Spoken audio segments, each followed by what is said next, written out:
Welcome back, everybody, for another deep dive, and this time we are going to be exploring Saat Pagla Aakashma. It's a novel by Kundanika Kapadia that really seems to have resonated with women when it was released. Yes, So absolutely. the title translates to Seven Steps in the Sky, and it even won the Sahitya Akademi Award. Oh, wow. So we know it's going to be something special, but Yeah. we're going to unpack why it struck such a chord, particularly with its exploration of what it means to be a woman in Indian society. What I think is so fascinating here is that she takes those 7 steps. You know, it's such a powerful symbol in Indian weddings as the traditional wedding ceremony. And she just turns the whole idea of marriage as a woman's, like, ultimate goal completely on its head. Yeah, you're right. I mean, we hear so much about, marriage being a woman's path to happiness, but in Saat Pagla Aakashma, Right. Kapadia really flips the script. Right. The novel follows the Suds, the protagonist, Yeah. and her marriage almost becomes this cage that limits her freedom. That's exactly it. Her husband, Vyomesh, and his aunt, they impose all these restrictions on her life. Oh, wow. They won't even let her go on the terrace to see the sky. So she's literally being kept from the sky, which is so ironic, Right. considering the title. It's brilliant, and that's really just the tip of the iceberg. Wow. She can't read freely. She doesn't have any control of finances. Like, they're trying to control every aspect of her being. It's like she's being suffocated. Totally. And early on in the novel, Kapadia poses this question: can one live the way one wants to, especially if one is a woman? And the way Vasudha's story unfolds really digs into that. Yeah, and that's a question that I think a lot of women, regardless of where they live or what time period, can probably relate to. Absolutely. It reminds me of how Virginia Woolf, in A Room of One's Own, argued that women need both literal and figurative space to thrive. Yes, and Woolf pointed out that women historically were denied that space, which really stifled their creativity and potential. Right. And you see this reflected in Vasudha's life. She has all this material comfort, but lacks the freedom to think, to read, to explore her own thoughts and desires. Right. It's like she's trapped in this gilded cage Yeah. that you mentioned earlier. She's materially well off, but emotionally and intellectually, she's starved. Totally. And Kapadia doesn't just stop at showing us the trap. She also dives into the psychology behind it all. So is she getting into, like, the societal structures behind it? Absolutely. She explores how patriarchal structures, or the systems that prioritize men's power, shape Vasudha's world. And it's not about just one man being controlling. Right. It's about the norms that dictate what a woman should be.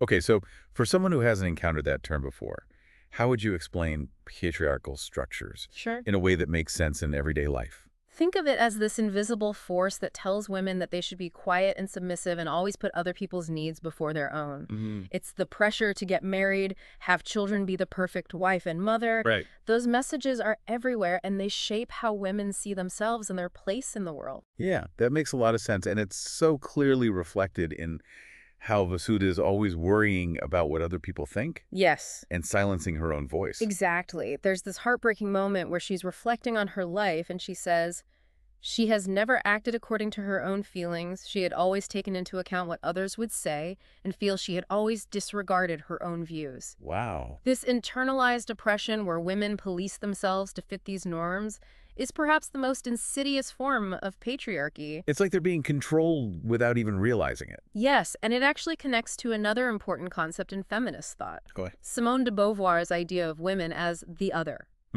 It's like throughout history, women have been defined in relation to men as daughters, wives, mothers, Right. but never as complete individuals in their own right. Yeah, and we see that other concept play out so clearly in Vasudha's marriage. Oh, for sure. There's even that scene where she confronts her husband and she says, "You only know my body. That's all you enjoy of me. And I feel repelled because I have a heart. I'm not only a physical body." Right. She's pushing back against this reduction of her entire being to just her physical form, an object to be possessed rather than a complex human being with thoughts and desires and feelings of her own. It's interesting, though, because while she's clearly suffering, there's also this spark of rebellion in her. Yes. Like she's aware of how she's being treated and she's voicing her discontent. That's an excellent observation. Even in her oppression, Vasudha retains a sense of self. And that's something Kapadia is careful to show us, that even within these systems, women are not passive victims. Yeah. They have agency, they have a voice, and they can and do resist. It's like even though she's trapped in this cage, she's still Almost. searching for that way to reach the sky. Yeah. It makes me think about how much of Vasuda's struggle is shaped by the specific cultural context of her life in India. That's key to understanding this novel because Kapadia is very much writing from the perspective of an Indian woman. Okay. And she's highlighting these particular expectations and constraints that women face in that society. Like what kind of things? Well, for example, the dowry system plays a significant role. You're right, and Vasudha makes this really insightful observation about how women are given all these material possessions as dowry, but not books, Yes. which she sees as the true source of knowledge and comfort. And there you have it, Kapadia subtly questioning the priorities of a society that values outward appearances and material wealth over intellectual and emotional growth, especially for women. It's like she's saying, why give a woman jewels when you can give her the tools to free her mind? Precisely. And that brings us to a pivotal aspect of the novel, the power of education as a potential path to liberation. But you know what? Maybe we should pause here for a second. When we come back, we can explore how Kapadia develops this theme and connects it to the broader feminist discourse. Sounds good. Okay, so we're back, and I really want to dive more into this idea of education as a path to liberation for women, Yeah. especially, thinking about Vasudha's story. Well, this is where Kapadia's work gets so interesting. Okay. It's not just a critique of societal norms. It's also this kind of subtle call to action. Right. Remember when Vasudha questions why women are given dowries full of all this, stuff, but not books? Right, yeah. And she sees books as the key to true freedom, like a way to expand her horizons, Okay. understand the world around her.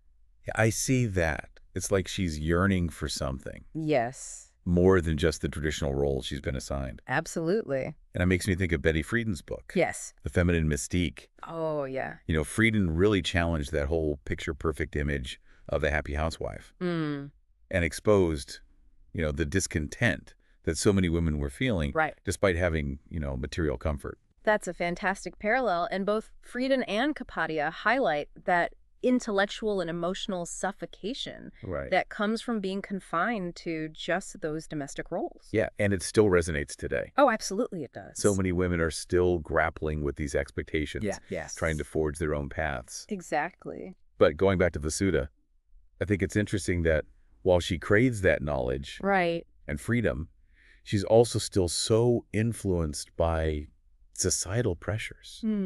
Like she's always second-guessing herself and worrying what others will think. That's what's so complex about her character, isn't it? Yeah. She's both yearning for the sky, for that freedom, Right. but also bound by those chains of, tradition and expectation. Right. Kapadia doesn't present her as some, flawless heroine. Right. She's human. She's full of contradictions. Yeah, and I think that makes her so much more relatable. Absolutely. It's not about just breaking free overnight. Right. It's about that inner struggle so many women face. Exactly. It's a gradual awakening. Yeah. And it's not without its challenges. And this is where Kate Millett's work on patriarchy Okay. becomes really relevant because Millett argued that these power structures are so ingrained in society. They impact every aspect of like the man-woman relationship. Okay. And they create this imbalance of power. So it's not about individual men being, bad guys. Right. It's about this whole system that keeps these inequalities going, Exactly. limiting women's choices Yeah. and opportunities. Precisely. And Kapadia illustrates this beautifully through all those restrictions placed on Vasudha. I mean, she's literally kept from the sky. Right. That symbol of freedom Right. by the men in her life. But she also internalizes those restrictions, Right. becoming, in a sense, her own jailer. Wow. It reminds me of something we were talking about earlier. Yes. About how Kapadia's novel has been compared to Henrik Ibsen's play, Right. A Doll's House. Ah, yes. Both works, feature these strong female characters who eventually choose to walk away from these seemingly comfortable lives to pursue their own identities, just like Nora's departure in Ibsen's play. Right. Vasudha's decision to leave her husband is a powerful act of defiance. It's like she's finally saying, I'm not going to play by your rules anymore. Yes. I'm going to find my own sky. That's a great way to put it. But does walking away really guarantee that freedom? Right. That's the question Kapadia leaves us grappling with. Right. Is it enough to just reject those expectations? Or is the journey towards liberation a continuous process that requires societal change as well as individual effort? That's a really thought-provoking question. Yeah. Makes me wonder about the ending of the novel. Does Kapadia offer any kind of resolution, or does she leave it open-ended? Well, the ending is definitely open to interpretation. Okay. Vasudha walks away. But whether that leads to true liberation or just, a new set of challenges is something the reader has to ponder. And speaking of interpretations, yes, I thought the translator's note in the English version of the novel was really interesting. One of the translators mentions her husband's perspective that, all are in bondage in one form or another. Okay. And everyone has to work towards one's own freedom, be it woman or man. I see why that caught your attention. Yeah. While it's true that everyone faces challenges in life, to say that men and women are equally in bondage in a patriarchal society, seems to really minimize the specific and often severe limitations that women face. It's like saying everyone's running a race. Okay. But some are being forced to start miles behind the starting line. And carry extra weight. To pretend it's an even playing field just ignores the realities of systemic inequality. I agree. And while everyone can relate to wanting freedom, we need to acknowledge that those obstacles in the path to that freedom are not always equal.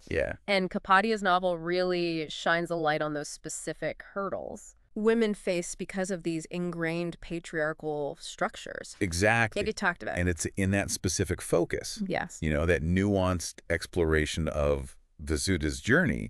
That the novel's real power lies. Right. It's not just some theoretical, paper on feminism. It's a story that brings those abstract ideas to life. Through vivid characters and really relatable struggles. And it forces us to ask some really tough questions. Yes. About the roles we're assigned, the expectations we internalize. And the choices we make in pursuit of our own sky. Exactly. Whatever that may be. That's a good point. Well said. But before we get too deep into our own, personal journeys.